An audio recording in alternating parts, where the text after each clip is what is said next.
Let me take a few minutes to share something with you. It's a story, but more than that, it's a lesson. One that crept up on me in the most unexpected way.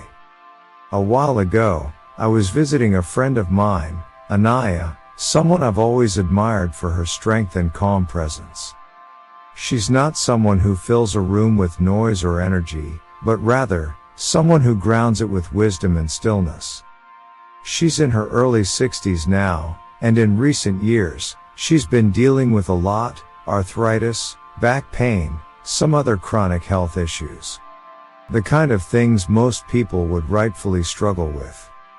We were sitting on her balcony one evening, sipping tea, watching the sky turn from gold to deep blue. And in the stillness, she said something that hit me like a quiet truth I hadn't realized I'd been waiting to hear.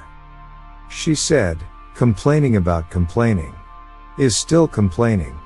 I laughed at first, because honestly, it sounded a little like a clever play on words. But then she looked at me and smiled, and I could tell she meant it. There was depth behind that statement, something real. So I asked her to explain. And what unfolded next changed the way I think about not just my words, but my thoughts, my entire mental environment. She said, "You know, people often tell me it's easy to be positive when you're young and healthy. That being optimistic is natural when your body works, when your joints don't ache, when you're not fighting with fatigue every morning. But the truth is, most of the people saying that weren't positive back then either." She went on, before their bodies started hurting, they were already complaining about their jobs, their partners, the weather, traffic, politics, people. And they didn't realize that they were training their minds to focus on what was wrong. By the time the physical symptoms showed up, the mental habit of complaining was already deeply rooted. And that's when it clicked for me. Most of us think of complaining as harmless. Just venting. Just letting it out. But what if, just hear me out, what if every complaint is actually a brick in the wall we're building between ourselves and our own well-being?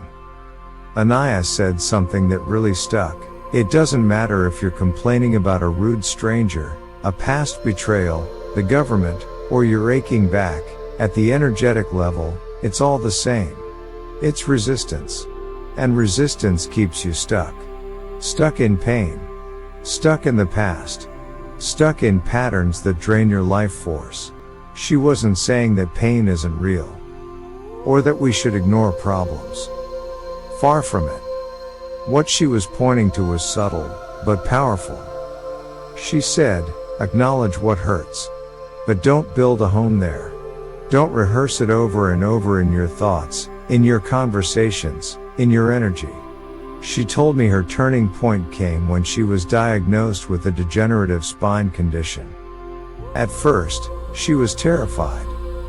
She found herself repeating phrases like "I'll never get better," or "this is just how it is now," or "aging is a curse." And the more she said them, the worse she felt, not just physically, but emotionally, mentally, spiritually. Then one day, almost out of desperation, she started experimenting with something different. Every time she caught herself complaining, either out loud or in her mind, she'd pause. Just pause. And gently redirect. Not with fake positivity. Not by pretending nothing was wrong. But by choosing something, anything, that felt a little bit better. Some days, it was gratitude for the sun on her face.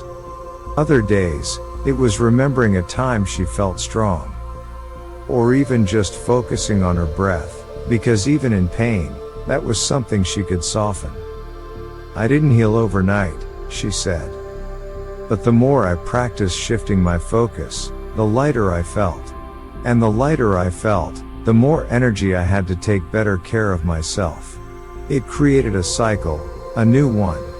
One that lifted me instead of keeping me stuck.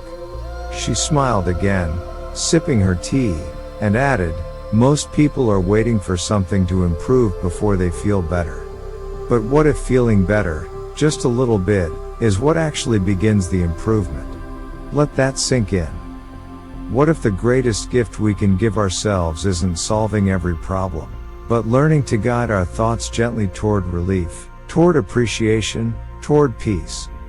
Because that's where healing begins, not just physical healing, but emotional release, mental clarity, and even spiritual alignment. Anaya described it beautifully. She said, "It's not about denying reality. It's about choosing your relationship with it. Choosing where you place your attention. Because your attention is creative. It's magnetic. It shapes how you feel, and how you heal. And the process," she said, "is the same whether you're feeling fantastic and want to maintain that well-being, or if you're struggling and searching for recovery." The tools? A sincere desire to feel better. A willingness to notice your thoughts. And the courage to choose a better feeling one, even when it's hard. It's not instant. It's not flashy. But it's real. And it works. Bit by bit, thought by thought.